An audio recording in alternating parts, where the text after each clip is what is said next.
Do do do do do do do do do do do do do do do do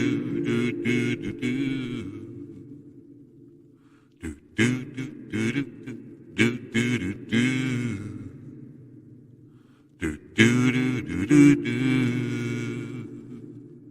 Spiritual sex and candy, yeah. Hello, hello, hello, gorgeous beings. Welcome to Spiritual Sex and Candy, Episode 6. I am Heather, your Shamanic Sweetener, and this is JP Adkins, my co-host, our Freedom Jedi. Hi, Jeff. Hello. It's so nice to see you. And it's So nice to definitely see you. Right, you have to do the so nice to be seen. It has been a week, girl. It has. It's been energetically for me, it's been super crazy. I talked about last week, if you didn't listen, go listen. I talked about like stepping through some portals and doing some energy work. Since then, just crazy energy personally. So like every day things are coming to me and as we call them, downloads and all kind of, yeah. yeah. All the energies. I want to do an episode here within the next couple of weeks. I might change next week's actually. I really want to do some energy, talk about energy. Ooh, I think I'm ready for that. I can talk energy. Jeff's favorite subject. You know, I'm getting a lot more comfortable with it. I understand it. I understand it a lot more. I mean, obviously, this Saturday we're going to be going through some energy work in the workshop. So right. It's the first time I'm really focusing on some of the energy stuff that I do personally. Right. Like, because, I've been doing this for years, not necessarily, as intensely as I've been doing it the last 6 months or so. But, just really getting comfortable in being able to talk about it and being comfortable and able to not think I'm crazy. Yeah. Because that's my problem, is I think I'm crazy because I think these things. Well, once you accept that you are crazy, that's where the freedom comes in. You would think I'd done that years ago. I know. We're on episode 6 already. Are we doing 10 this season? I don't even know. I think we're doing 10. I don't know what we're doing. I don't know. You wrote them out, and I don't even see them anymore. I know. I think I want to do like 12 because it's a derivative of 3, and 3 is a magic number, and it breaks down to 3 and all of the energetic things. Good. I'm. If you're down, this is how we do things. We just like bombard each other with some stuff. Whatever. Oh, by the way, live. Let's talk about that. But we're like, so we're halfway through. 12, 20, whatever. Episode 6. 12, 20. I don't know. 22. We'll figure it out. Yeah. I mean, we're definitely going to do more seasons, but today is number 6, and it is Blooming from Bruises, a raw exploration of unveiling the gift from within.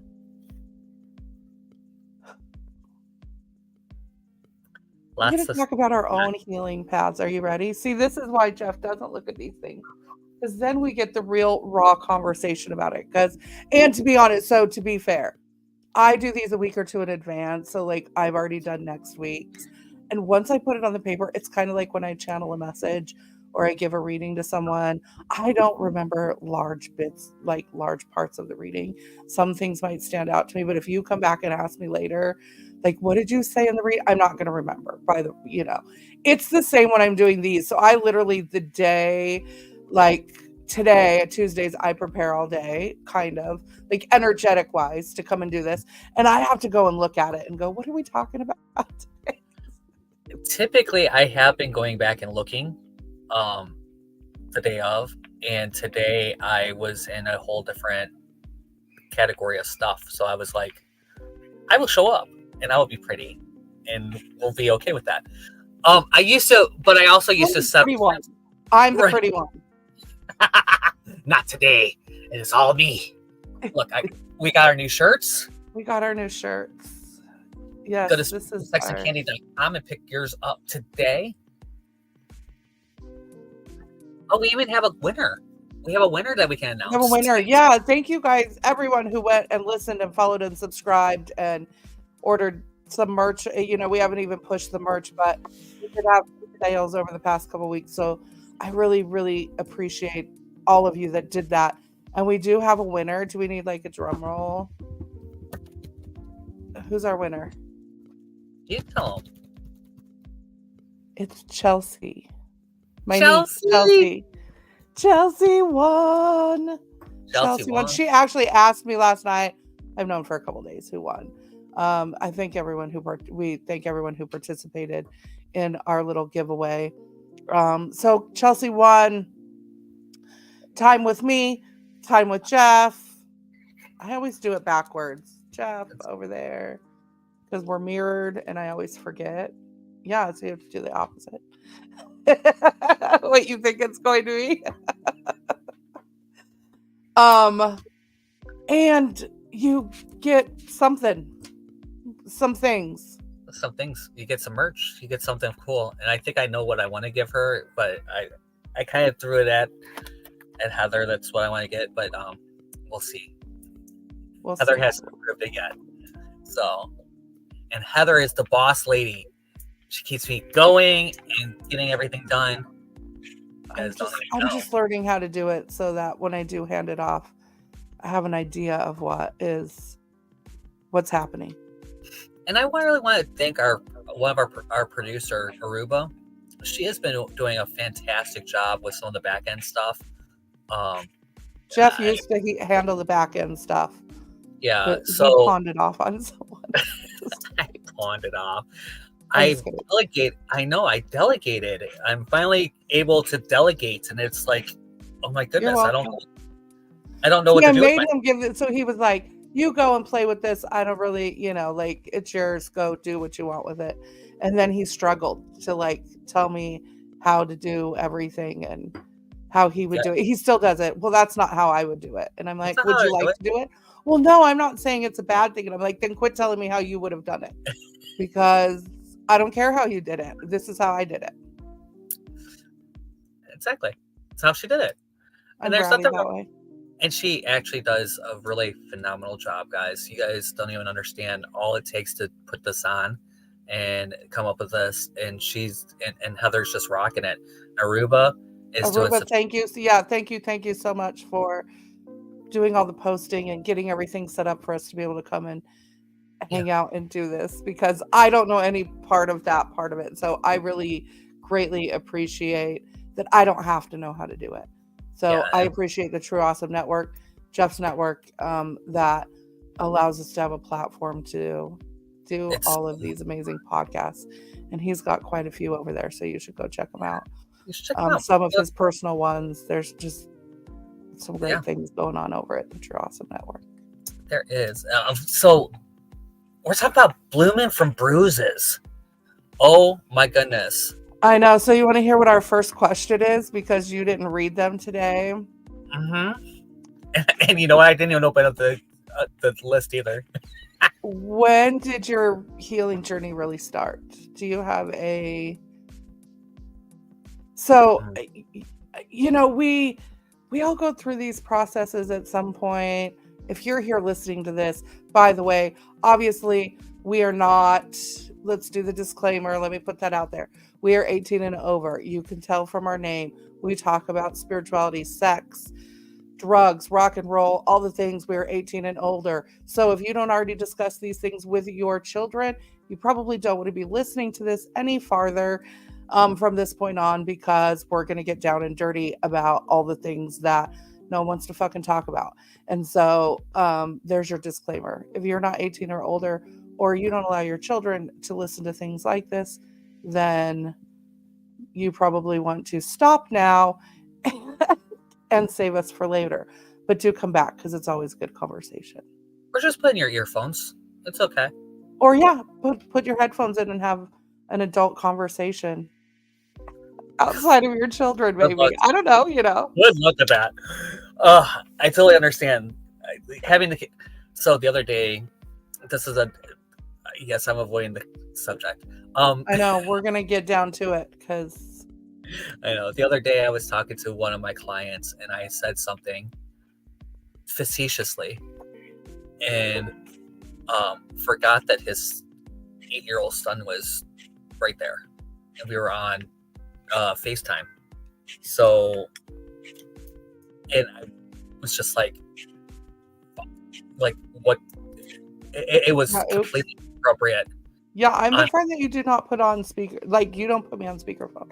Actually, I'm on speakerphone all the time, and I talk on speakerphone all the time, or because I video a lot, and I broke my headset, my like one, my little mic thingy. But yeah, know that you never know what's going to come out of my mouth if we're having a conversation. And that's why we host a show called Spiritual Sex and Candy. Because you never know what's going to come out of our mouths. Yeah. So since Jeff's avoiding this, I will jump in with my healing journey.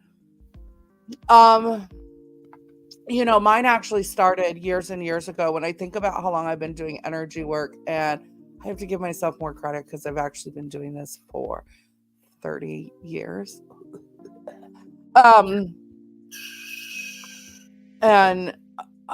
So I've been a healer for 30 years. I started training 30 years ago as a healer. And I struggled with that for a really, really long time. And then one of my biggest things was not being able to heal my mom. So that stunted my journey a lot when you have someone who is actively dying around you for many years, which my mom was. And I'm like, if I can't heal her, like, what good is this gift that I have, And I lived in survival for so many years that I didn't even know what living a normal life was. Like, I had no idea what being out of survival mode even meant. And back in 2018, I went to therapy. I went to some really intense therapy. And therapy did not teach me coping skills, by the way. I love therapy. I think therapy is amazing. But I'm an advocate for mental health. I'm an advocate for going and talking to someone. I also talk to my clients all the time because what I do goes really well hand in hand with going to therapy, because I do the energetic side of all that work that you do in therapy, and I allow you to release that attachment to it. But I did that because I didn't have anyone doing that for me when I went through the process. And so I did this really intense therapy where I went for like 3 hours once a week, and I ripped a bunch of bandages off. So I being that I worked in the medical field for so many years, I always think about, like, we talk about wounds and our trauma and carrying wounds with us and scars, right? Having scars. We don't have scars until we actually clean the wound out and heal the wound. So if you're still carrying around attachment to that scar, it's not a scar, it's a wound, by the way. And when I came out of therapy after a year, I went through a group therapy where we did a book and we tracked our addictions. I talked about this in one of our other episodes. And at the end, I felt like I could not hide my trauma anymore. I could not hide what a hot bucket mess I was. Because I felt like I ripped every bandage off. Because what we do is we have all these wounds, and every once in a while I felt like something would happen and I go, oh, I have to address that wound. Meaning that it seeped through the bandages to where it was messy and I might have been leaking or bleeding through, and I would rip that bandage off and I'd wipe it down a little bit and go, yep, I know you're still there. And I'd put a brand new bandage back over it. And I would act like it wasn't there. And then this wound over here might start seeping, and I'd open that bandage up for a minute because something would come up that would trigger me about that, right? And then pretty soon I didn't have any of those bandages. And oh boy, I couldn't hide it. I couldn't numb from it. I couldn't do enough cocaine to numb from it.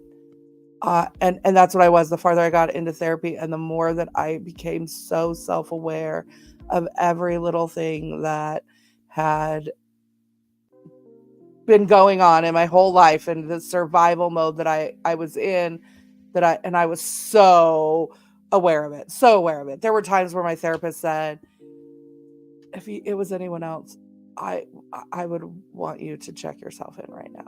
Because like I would be in the middle of group just bawling and like, oh my gosh, I did that to myself, type of thing. And I said, I don't have time for that.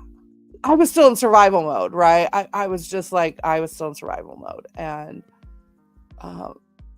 then I did a shit ton of cocaine for like an obscene amount, because I'm a spoiled fucking brat. We'll just put it that way. When you don't have to pay for it, it becomes very nice to, very easy to abuse the situation. If you know, you know. And she's still a spoiled little brat, but that's a whole other conversation. Well, yeah, I'm still a spoiled brat, but just in other ways. No, I mean, I was in a situation where I could do as much as I wanted, and I did. And then I decided I had to do the work to heal. Right. That was the big part. And I didn't know where to start. I just knew that I just felt like no one else knew. By the way, like the average person had no idea what was going on. People told me all the time, you're so strong, you're so amazing, you just handle and deal everything. Like no one ever knows really what's going on with you. No one did. No one still does. It's very rare. If people who are super close to me, I'm much more open now. But even in that regards, I still do the work by myself. I just do. I'm not saying that that's for everyone, but I'm one of those that has to like go inward and stop and disconnect from everyone and do my own thing and reattune and reassess everything. That's what I did. And that's what really jump started me into where I am right now.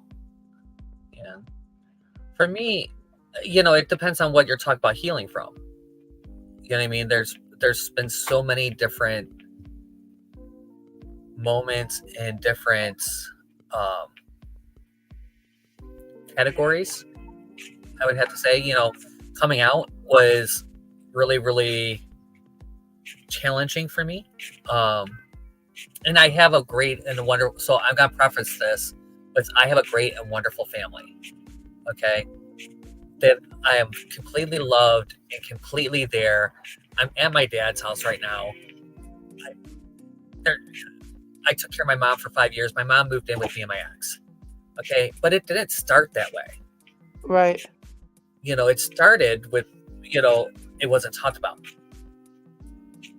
And it started with, you're going to hell. And it started, well, I've gotten that a little more recently than I would like to admit to either.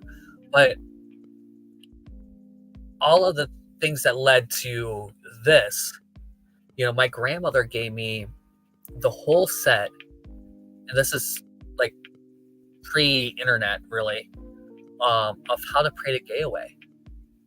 And we're talking, this was one of those big, huge boxes that probably weighed about 60 pounds, with all the DVDs, all the CDs, all the books, and they're not cheap. Right. And I don't know where they ever went. I opened them up. That was what I got for Christmas that year, was the gateway. So there's definitely been some things that I've had to heal in my life. When I started doing the energy work to heal things, has been a little bit more recently. Well, even healing in general, like, because mine really started when I moved to Colorado. I mean, I went there with the intention of working on myself and doing, and more things got piled on after I was there, I literally lost it was that time when I moved there. I literally was divorcing my husband. I separated in a year. I separated with my husband. my dad passed away, and I made all of those decisions, right, for him. I moved to Colorado. I started seeing an ex, which you should never go backwards, always go forward, by the way. They're an ex for a reason. And I found out that he molested my daughter. So then we started that process of getting him arrested and putting him in prison and doing time, which he didn't do enough. And that's a whole nother, I could go down that rabbit hole. We're not going to. And I had a boyfriend / fiance, whatever you want to call it. Because if I would have been divorced, we probably would have done the Vegas wedding that night, just because it was so important to him. I had someone, my boyfriend, die in bed with me. Like, I woke up in the middle of the night and he was gone. That was in a year. Like, it was a little over a year time that all of those things happened. Yeah, it's crazy. Actually, it's weird because you're the second friend I know that has had that happen to them. My friend Julie, growing up, she had somebody that passed away in their sleep at her, in her bed. Yeah. And but it's just, and he was very, very young, very young. They were we were in our 20s when that happened. So, and he just had an aneurysm. Yeah. Mine died of a drug overdose, which I was not partaking in, by the way. I was not drugged out at the moment.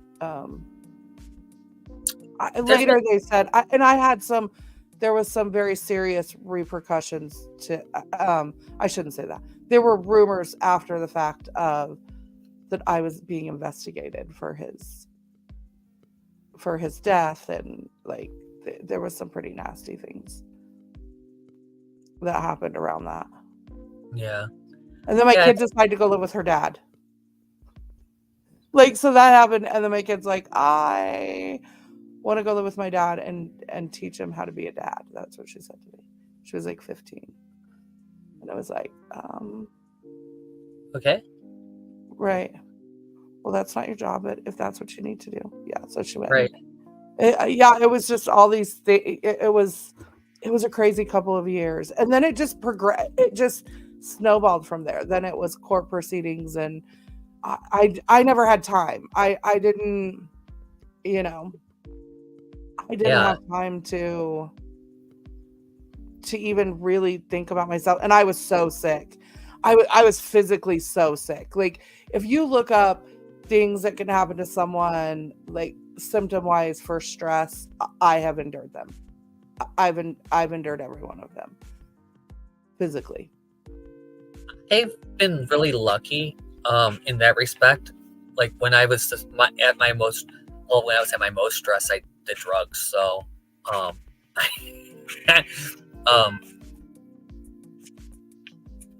my mother almost died about 14 years ago now. I mean, it's been a while.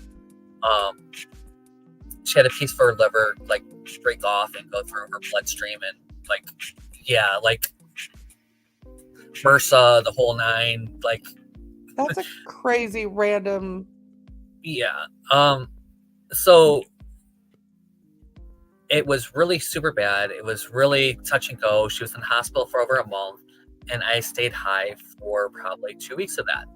I mean, absolutely methed out. Worked every day. Still went to, like, I don't know how someone didn't pull me aside and say, dude, like, I know for a fact I'm not that good high. You know what I mean? Like, I didn't get really bad until after I stopped working, as far as that went, but I was still fairly functioning. Like, I mean, Yeah. So, and I felt like I was losing it, like I said, but it had nothing to do with the drugs, and more of mentally what I had unleashed. Like, because I just, like, I just ripped every bandage off and went, okay. Because I don't do anything half-assed, you guys, obviously. Like, it's all in. If I'm doing it, it's all in. And I'm like, oh, I'm going to heal now. Like, and my daughter had graduated high school. So, like, at this point, it was like, I have raised her.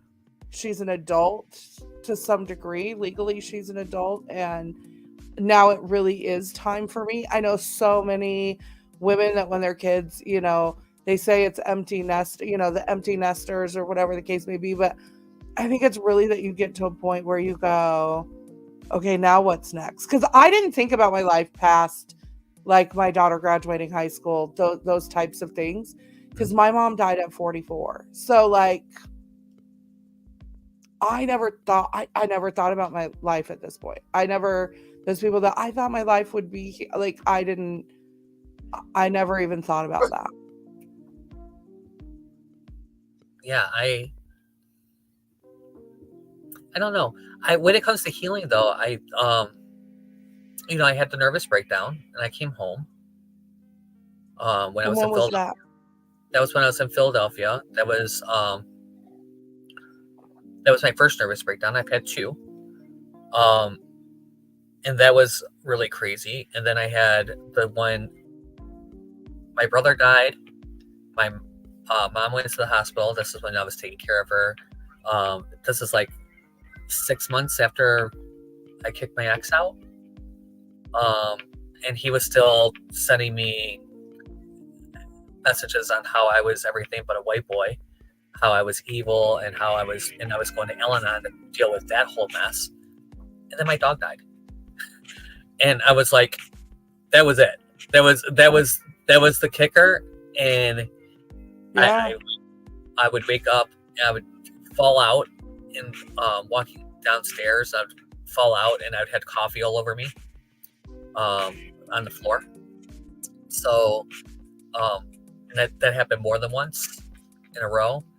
And that's when I really started doing the stuff that I do now. Like, the stuff I teach really comes from that time in my life. And I was around all these amazing coaches and all these amazing people, but not once did someone say, have you talked to a therapist? Because I was around all these awesome coaches, right? And so I was getting great coaching, and I really was getting great coaching. Really was getting really great coaching and really great, but there's a difference between a coach and a therapist.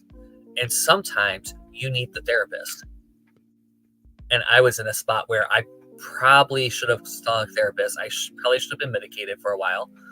And later on, when I felt myself drawing back there, like drawing back into a depression, that was like, I'm not breaking out of this. Like, something's up. I'm not breaking out. A year or 2 years later, I'm like, stop. Go see somebody. Yeah. I got medicated. I was medicated for about 9 months, to the point where I was like, okay, I'm okay. And then, I'm through the section. I've gotten some skills back to myself, because what happens with me is that I forget myself. And so I get into this cycle. And that cycle, and if you can't break that cycle, then there's something, you have to do something. Yeah. Break that cycle. And for me, sometimes it's been medication, sometimes it's not. I try, and there's nothing wrong with medication. No, not at all. Well, stay on it if you need it.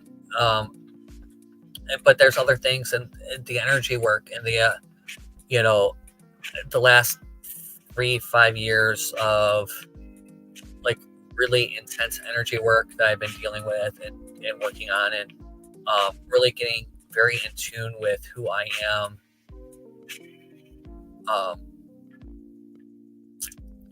What level? Like, really at the core, at what I believe I am at my core, and really understanding that on a level of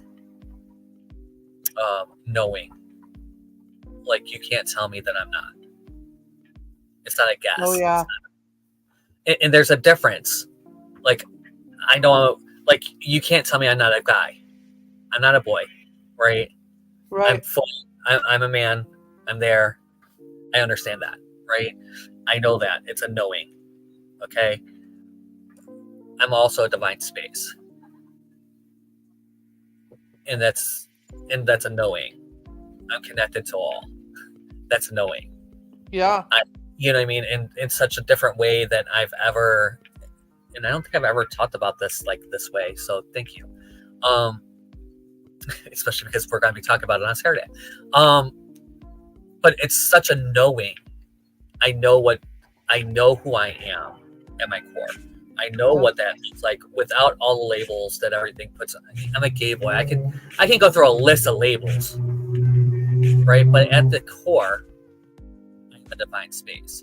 And it's taken me a long time to get to that space. It's taken me a long time to get to a space where not only can I be that divine space and be that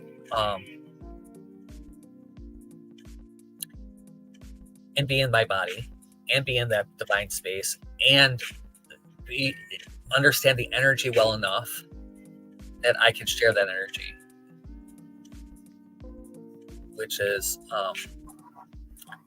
new, and it's really interesting, and it's really wonderful, and it's really wild, and sometimes I'm really comfortable with it, and sometimes, and it's really hard for me. I can do it much easier than I could talk about it, right? Yeah. Like talking about it, I'm like, it sounds crazy to me, some of the things.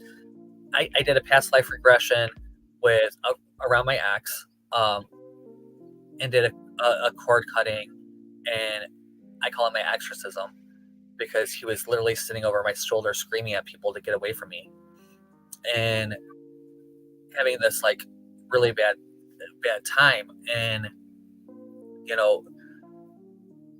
and I know this happened, like on a different plane in a different world that didn't is so hard for me to talk about and explain. And others like, I've been waiting for this for a while. But yeah, it's such a different place to come from, and a different place to really understand. And when you start getting there, it's so much. You're truly connecting with yourself. Yeah, that's if you hang out with me long enough, that's what happens. You start to really like, because that's what I do. It's so important to really connect with who you are, and we talk about purpose and all of these different things throughout our messaging. Why you're here, you do desire calls, get clear on what you, and I'm like, let's just get rid of all the things. I'm going to say something very controversial. In the idea of being more individualized, we have labeled, we have even more labels today than we ever did before. And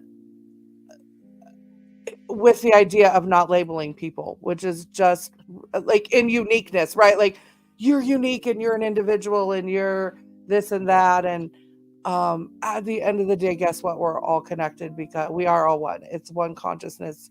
We are one because it's all energy. We're all energy. Everything's energy. If you look at something close enough, it's energy. The table, the crystals, the microphone, everything that you see and touch has a vibration to it, and energy, and is made out of energy. And so at the end of the day, it's connecting with that. We are a slice of that energy, and we're here to experience this part of the energy.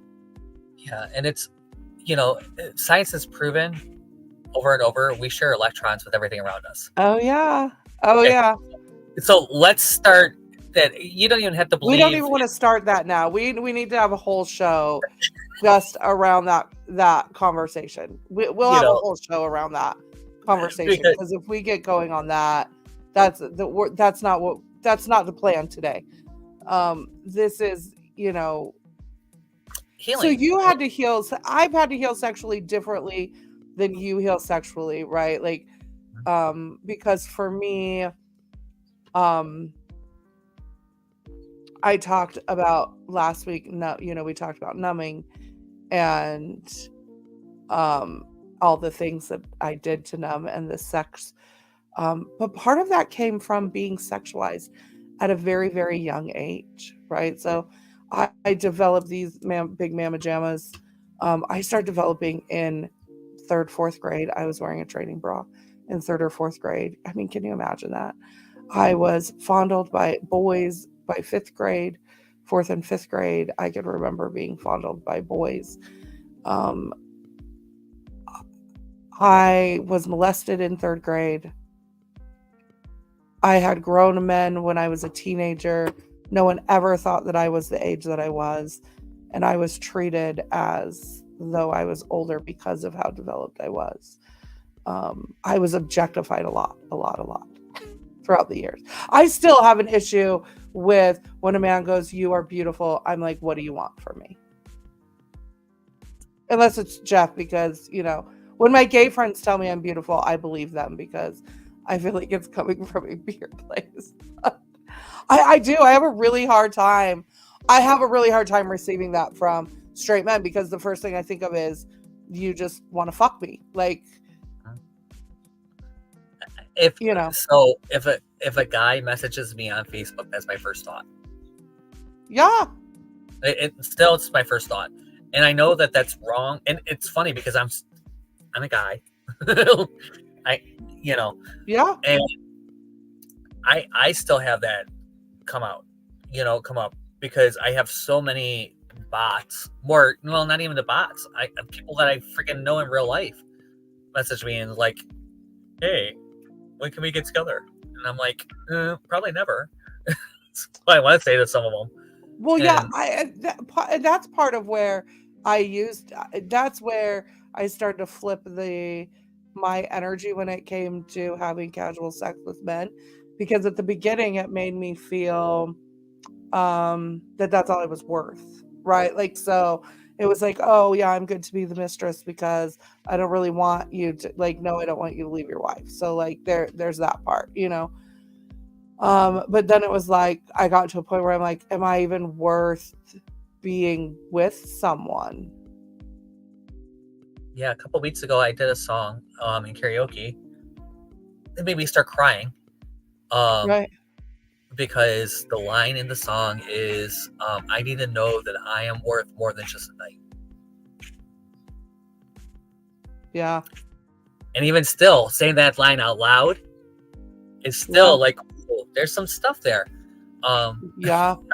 And speaking of exes, but I went to lunch with an ex today, and and it was very platonic. It wasn't anything like that was going to lead anywhere. Right, it was just, but it was still, yeah. But even thinking about that, because the ex that I was with for 7 years, we didn't have sex for 5 years. So having to deal with, I was hypersexual before him, to nothing, to going back and while we were together is when Grindr and all the apps came out.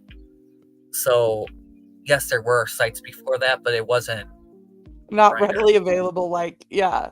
I mean, it was, but not like it is now. Like, smartphones came out while we were dating, like, really became popular. So I remember switching from, I was pissed because they took away my keyboard, because I like a QWERTY keyboard. Like, right now, if they put one out that was halfway decent and actually was a decent phone, because the last two that they put out were lousy ass phones and everything else sucked on it, I would buy one, because I programmed a whole fucking website in that with that, because I'm just better with that than I am with the keyboards. But so I had to deal with that sexually, like, and the funny thing is the first 3 guys I hooked up with, I'm still friends with. After we, like, literally, I dated one of them kind of sort of ish. Once to date me really bad. And the other one was always a throwaway. He was too young. I'm just gonna say he was too young. I thought he was 18. He wasn't. He was I've had 17. a young one before. Yeah, he was 17 and I was 30 something, 38. So yeah, my difference wasn't far off from that. I was 35 and he was 19. Though I have to say we were like, I actually messed around with him quite a bit over the years, for several years, off and on. Like he was one of those always that I could go, hey, what you doing? I can right now. As a matter of fact, he was messaging me last night, mad because I haven't been out there. He became a really good friend, and he now is married. I was at his wedding. I'm one of the approved fuck buddies for both of them. Like, I can walk in right now. I would, if I didn't have the dogs, I can live there. But Rupert, every time he walks in, the first thing he does is he pees on the couch. Doesn't do that anywhere else, but just for some reason. Yeah. He's just marking his territory. So, you know, there's been a lot of stuff sexually I've hit. And you were talking about being, you know, very early sexualized. I had full out sex by the time I was 8. Man and a woman. So you were 8? Yeah. So I totally understand. Yeah. That whole well, and then I waited till I was 21 to actually have sex. So like I was molested, I was groped, I was, you know, things as I was growing up. Like I don't even think my parents knew, to be honest. I don't think I really ever I never told them when I was younger because I was afraid of what my dad would do. And as a little girl at 8-9 years old, you know, the wrath of my dad, not that he would have been mad at me, but he would have been mad and I would have thought it was at me and that I did something, I'm sure. You know, I just never said anything. And then I had and then when I was of the age where I probably would have been, which would have been 15, 16, you know, in that time, I had so much other stuff going on by then that I was like, and everyone I knew was having kids, that I was like, I'm not adding anything more to that. My mom actually said to me when I was like 15, or no, I was like 19. Like I said, my best friend had a kid. Like several of my friends had kids. It was nothing for me to go pick up you and your kid. If I invited you to go do something, you had a kid, I assumed your kids were coming with. Like there was no, you know, I was not the friend that was like, are you going to get a sitter so that we could go? I was not that friend. I was like, if you had a kid and wanted you to go do something, I assumed the kid was coming with. You know what I mean? But I remember sitting with my mom one time and I was like 19 and she said, I'm kind of surprised that you don't have a kid yet. I figured you would have a kid by now. And I remember being like offended by that almost. You know what I mean? I was like, because my mom was 17 when she had my sister. So let me just throw that out there. Right. And I was the social one. I was the one that, you know, had a bunch of friends and knew a bunch of people and stuff. And I said, well, the last thing we need is to add a baby into this mix. You know what I mean? You know, because at that point, like, I was going to massage therapy school. My mom, you know, mom was back and forth with treatments. And because my mom she would like get treatment, go into remission because hers was in her bone marrow. So then she would come back and test good. And then 6 months later, she'd be out of remission again and doing so, you know, like, so there was periods of time where she wasn't actually actively doing treatment, but it was inevitable that treatments were going to come again. And that was like my whole life, from 8 years old to 23. That was what life was like. Yeah. Can you imagine adding a baby to that? And my dad was an angry man. Like, I had to preface when I talk about my parents because I don't like, I had the cool fucking parents. My parents were great fucking people. They both were amazing parents. You're gonna fuck your kids up. Like, you're gonna fuck your kids up. It just is. It just is. There is no perfect way to raise your children. You're gonna fuck up, because as you grow and you learn, of course you would have done things differently if you would have known differently, you know. That does not change the fact that fucked up shit happened when I was growing up, and it affected me. And so I want to give people permission to have those feelings, because when you have really good parents, as I did, it took me even longer to deal with the things that happened when I was growing up, and even what happened in life, because I didn't have a shitty life growing up. Like, I never worried. I never, and I guess we were poor when we were younger. I only know that because my mom says that we were, like, that they struggled when we were little. We didn't know that as kids, that my parents were struggling. But I never worried about a roof over my head. We lived in the same neighborhood from when I was 4 until my stepmom still lives in the house. Like, we went from renting a house to buying a house up the street from in the same neighborhood. Like, I went to, you know, I mean, like, I really had an amazing upbringing. It does not mean that my situation was not fucked up. And I used to compare myself to other, so I used to be like, it's from growing up in a house that nothing beats cancer, right? So when you have a parent who is super sick, especially cancer, which is something I deal with even now living here, my roommate is currently battling colon cancer, and nothing fucking beats cancer. So it doesn't matter what I'm going through or how I'm feeling. Nothing is worse than what she's going through. And what I had to learn is you can't compare the two, because when I was growing up, our stuff didn't matter, because nothing beat cancer. Like, nothing beats cancer. And so as I got older, I always thought, well, I didn't have it so bad, so I don't have any reason to be upset or be angry or be hurt or be traumatized, or because I wasn't getting my ass beat all the time, or that does not mean that I didn't have trauma happen to me growing up. You know, so for those of you who had really great parents and shit still happened, like, it's okay to take the time to heal yourself through that stuff. Yeah, and there's the other side of that is true too. If you had really shitty parents, don't forget that even in a shitty parent households, a lot of times good things happen too. Yes, yeah. So I mean, it's a challenge. The dogs, I think I got Amazon. I got my Amazon delivery. Of course. Yeah, so the dogs are going crazy. The one in the house and Rupert, and once the one in the house starts going, Rupert will go anyways. Well, of course. I apologize, but I there are so many times. Now, I had a mixed childhood. I really did. I had pretty decent parents for most of my childhood.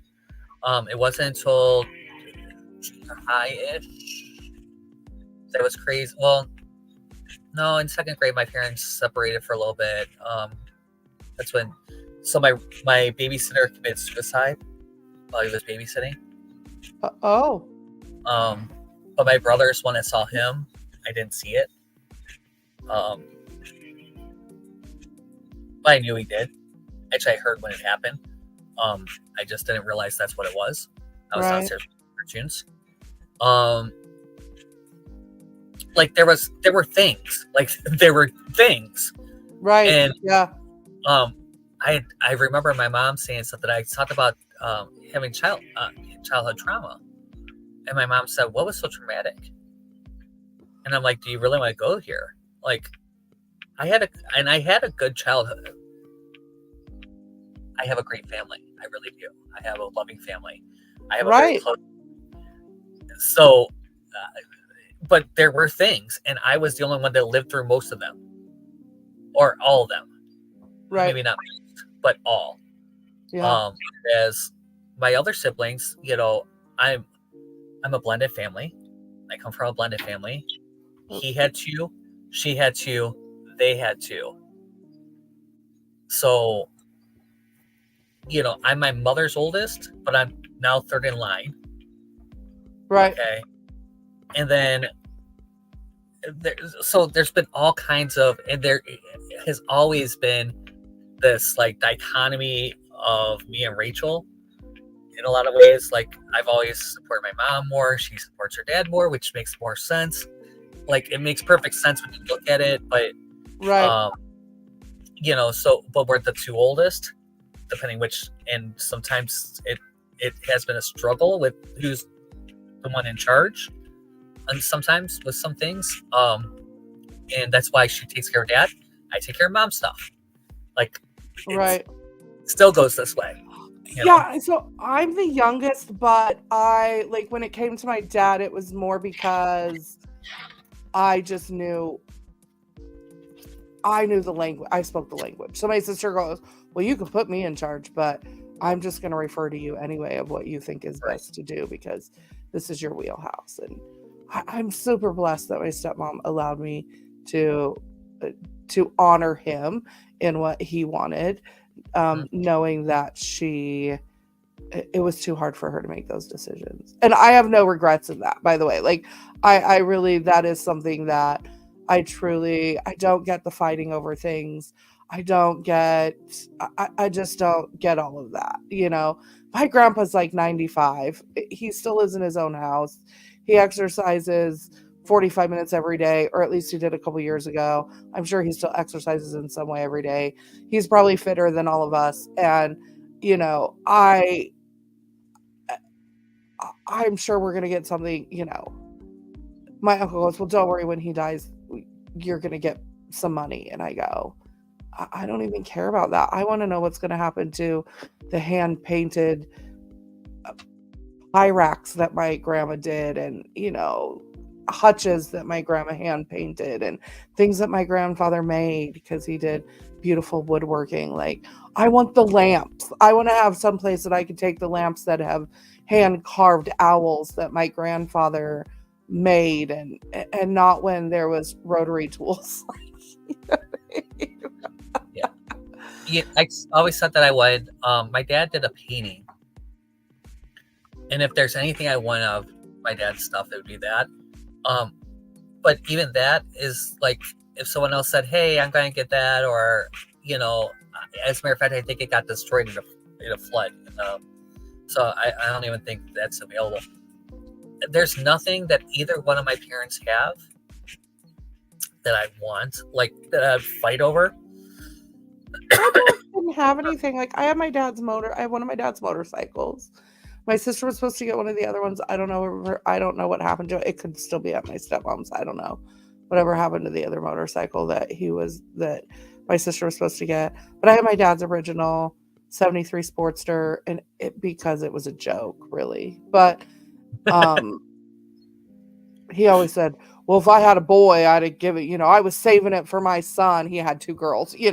My sister and I. He's like, I'm saving it for my son. And I'm like, well, But, it's so, and I've had to deal with a lot of the, hey, Tina is here.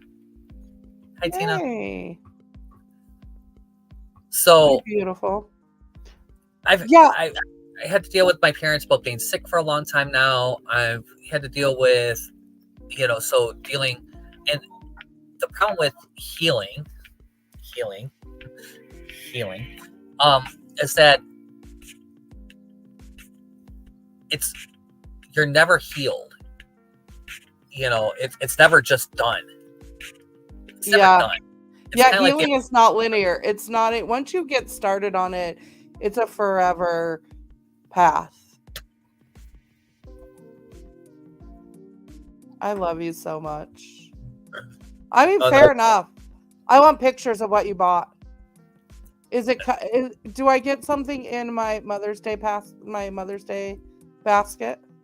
I think that she's too busy in one of the video rooms to worry about that. That could be.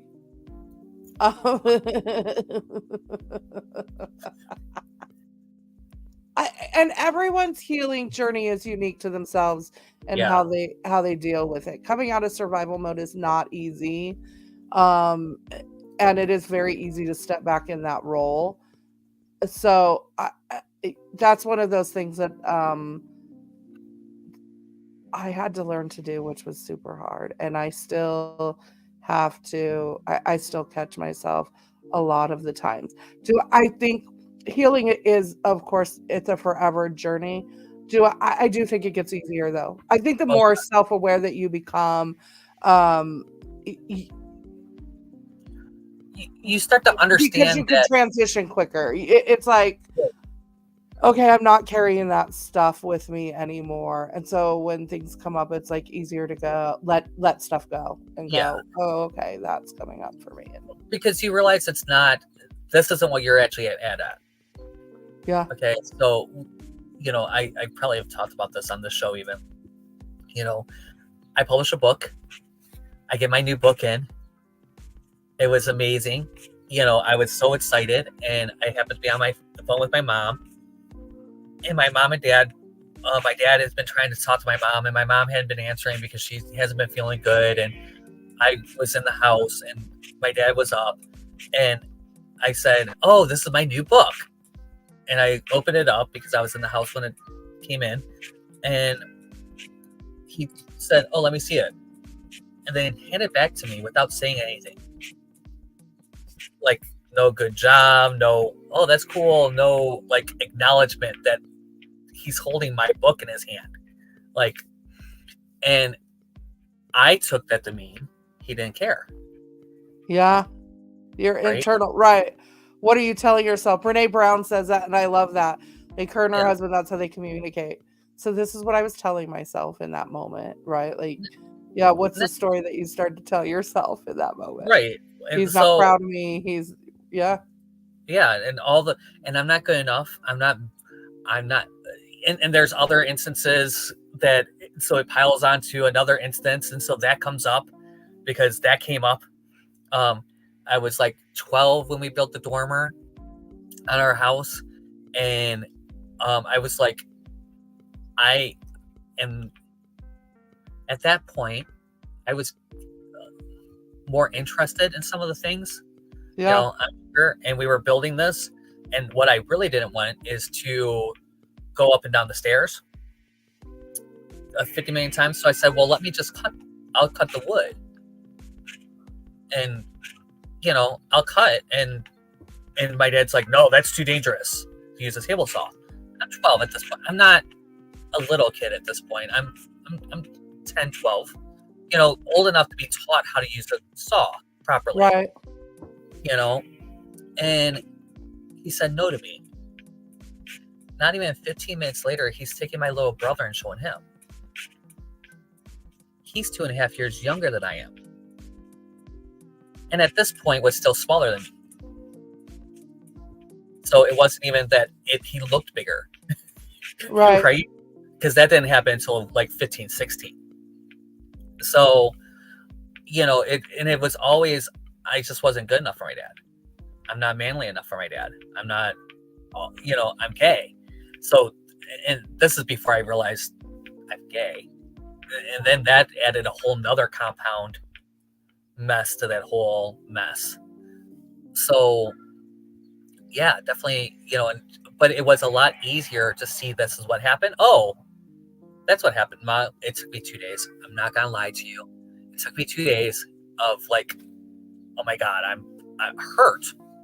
Especially because I'm here, so I'm in the space, and I'm like, and then it was honoring how you feel in that moment. That's a huge thing about healing too, is being able to recognize, like, now I go, this upsets me, and in the moment I might not be able to know why, but then very shortly after that, when I react in a not so great way to something, I don't know how else to do, because I am neurospicy, I have meltdowns, it happens. I can usually now feel them coming, though, where it's like, oh, this is, and not that I can control it, by the way, but I know that it's not going to happen. but then I could step back and go, what does that trigger in me? What is that? You always know what message is strong when my nose starts to itch. I was getting ready to say. Yeah. Yeah, like, and my roommate and I were talking about that earlier because her mom is starting to have memory issues, right? My little Polish mama is starting to have memory issues. And my friend has what she so lovingly is calling chemo brain. No, it started before that, but we're not going to go there. But I will have full-fledged conversations with them, and then they don't remember the conversation. Growing up in a house where I was the youngest and I was the baby, and my opinion really did not matter because no one was really paying attention to me. Like, that's a huge trigger for me. It's a huge, like, I work on it all the time. And it's probably why I'm such a loud bitch, to be honest, because do you hear me? Because my dad literally told me at one point my opinion didn't matter. He told me he didn't understand why I would need therapy, which is why I'm so for therapy. What I also am for is that you are there doing the work in therapy. So I always say, and I've said this to clients, if you're going to the same therapist for 7 years, you need a new therapist, because they should be teaching you coping skills. If not, you're paying someone a lot of money to just listen to you talk. And if you need that, get a friend, because or go to, you know what's really great, and I don't think I talk about this enough. When Eddie and I were breaking up and all that, and like I was dealing with realizing that he had a problem with drugs. I went to Narcotics Anonymous, or Al-Anon. Yeah. And what a great space, because there's no judgment. No, you're not allowed to crosstalk. You're not even allowed to pretty much acknowledge what happened. Just to sit and observe and listen to someone else's experience. Yeah. And witness. And then later when I started doing heart circles, being able to have that space where you're not judged. It's nothing that you say that, and no one's going to try to coach you around it and talk to you about it. And sometimes that's so hard for me. You know me. Like, I want to say something, and having that, not being able to say something and not be able to even, but it really helped me because it just allows you to let it out. You don't necessarily you don't always need coaching or advice, or even, you just need to have someone hear it. That's video journaling. I'm telling you, I'm such an advocate for it. I think it's amazing tool. I wish sometimes I had more space where I'm at to really get in depth with some video journaling, because it's hard to be pouring your heart out to yourself and have someone walk in the room and, what are you crying about? Or truly being vulnerable with yourself, because it makes you a real person. I've lived through so many things and done so many things in my life and gone through some shit that will continue to unfold through our amazing podcast here and this platform, because we're at our time limit.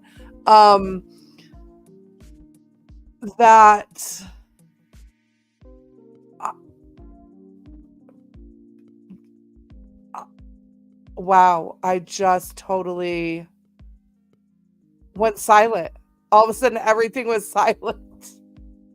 I've been through so many experiences that people go, oh, you've lived such an interesting life. And I think that's what you want to call it, because it was so surreal for me for such a long time that I didn't even identify with that person. I'm like, there's parts of me that people have no idea. There's still, I feel that. I mean, no one can fully know you, by the way. I mean, that it's never going to happen. Because no one is going to have the perception of what happened the way that you have that perception. We talk about that all the time with siblings. We talk about the difference between you and your sister, and the difference between me and my siblings. Yeah. again, one of the biggest problems I have is that my siblings got to leave. Like Right. they all saw their parents, and Yeah. the little ones were too young. Right. You know, Right. I mean, I like, always say my parents stayed together, and when my mom passed away, my parents had been together for 25 years. And my dad was like, "Oh, I say after my mom was passed away, and it was a whole thing. I'll tell the story some other time." But at the end of the day, he was like, you know, basically that he stayed with my mom out of obligation. I don't want to get into the whole story because there will be a context in which it will come up again. But you know, later my sister and I had a conversation. And I go, I wish they would have separated because we were an obligation. And he was like, I would have left your mom when you turned 18 or when you graduated high school. He was talking to me. He goes, you know, but I stuck around and did the right thing because they were not in a happy marriage, which did not teach us anything because that just teaches us to stay in places that we shouldn't. So my sister and I, both of us, my sister is single as well. And she has been not led life the way that I did. Let's just put it that like my sister's a complete opposite.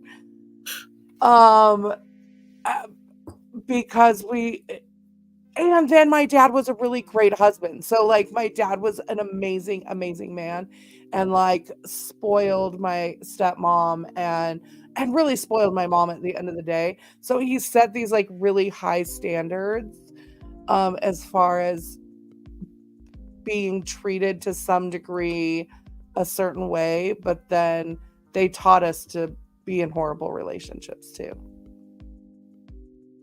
Right? Which is a double-sided. Okay, we have to wrap things up. I can't believe it's been an hour. Tina said she didn't even buy anything. Woman. I know. You know, That's we were fun. We were looking forward to the stories at least. Come on. Right? How are we going to live vicariously through you if you're not going to do anything vicarious? Exactly. You know what, you guys? We know that this healing journey can be complicated, but just start with connecting with yourself. If you're looking for a place to start, just start. It doesn't have to be this big, grand thing. It could just be spend some time with yourself every day. Definitely. Just start with that. Start with that. Just spend some time with yourself. One of the exercises I used to teach a lot, and I haven't done this in a while, which is kind of odd, is literally to go and look yourself in the mirror. Yeah. Look at you in the mirror and be with that person. You don't have to say anything. You don't have to do anything. You just have to look that person in the eye. Yeah. Okay. Until and do it for a good few minutes. Like I would set a timer and try. And it's uncomfortable. It is uncomfortable. Yeah. Bonus I points if you do in front of the mirror now. That's a huge thing for me. Yeah. Every morning when I'm getting ready, I stand and put oil on my belly and worship myself for a minute. Yeah, and not in a sexual way. It's a really honor myself, honor my body. It's a really good practice to get into. Yeah. Because then the sins come up, right? Yeah. You just nothing jumped out at you. No one jumped out at you. Sorry, nothing big enough. So I probably should at least put that on the screen before.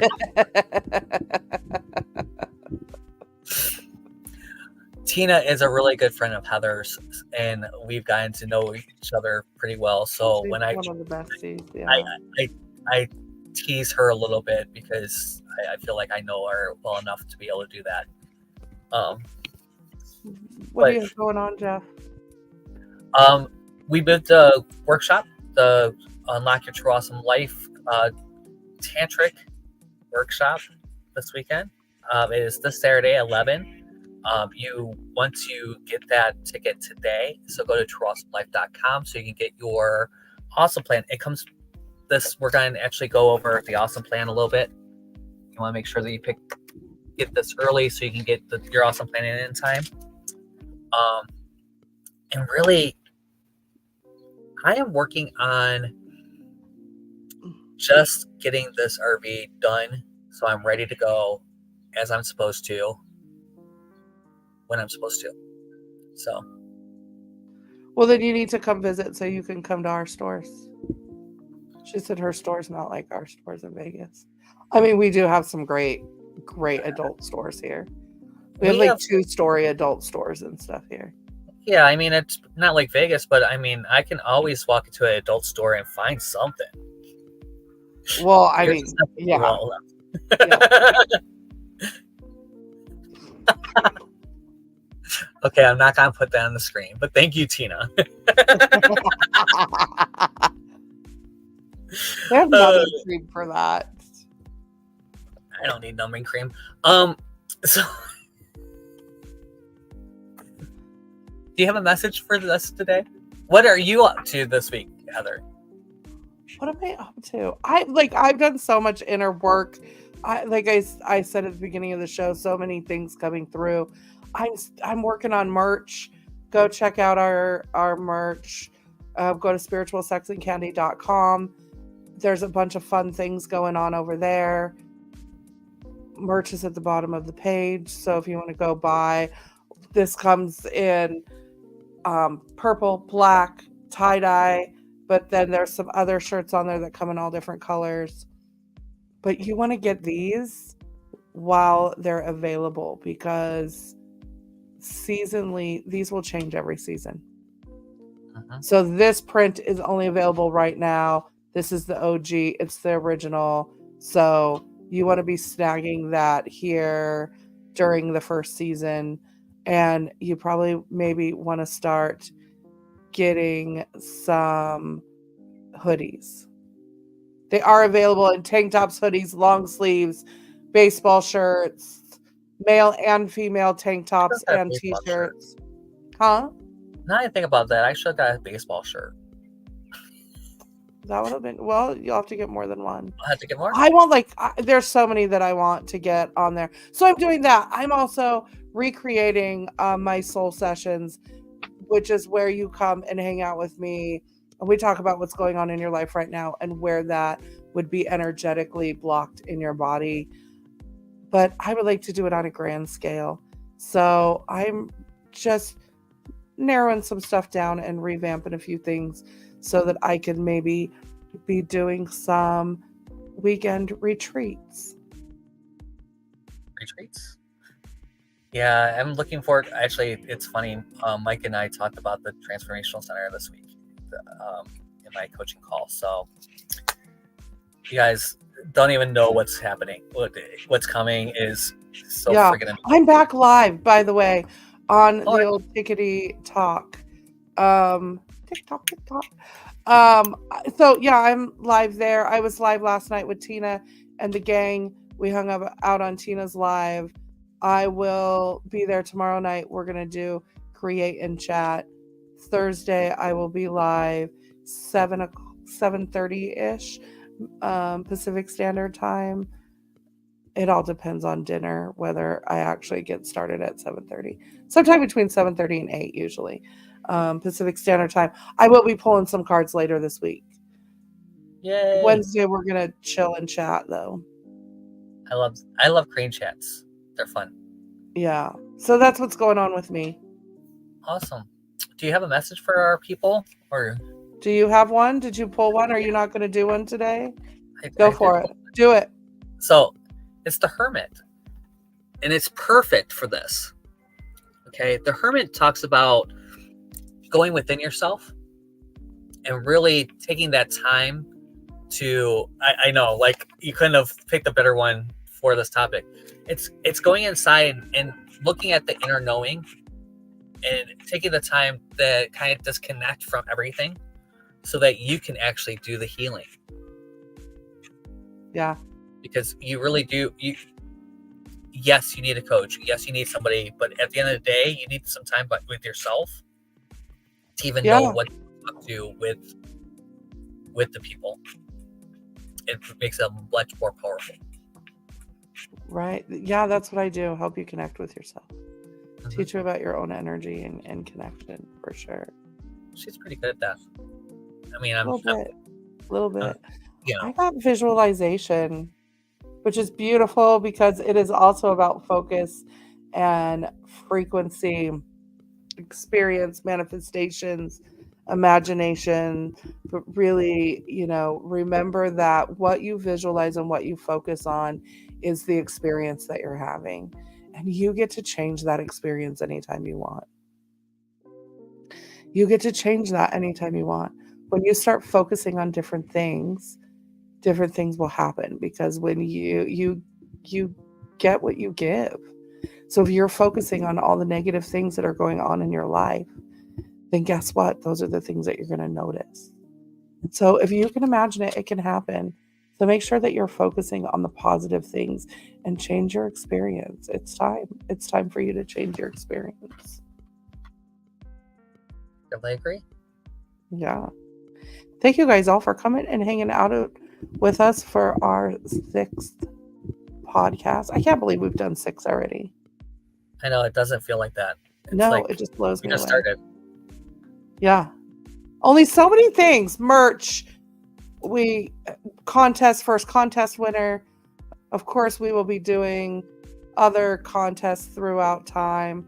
So always be paying attention. You never know what we're going to do. Go check us out. I love you. Have a great day. Love you guys. Make sure that you're checking us out on all the platforms, and I'll talk to you guys soon.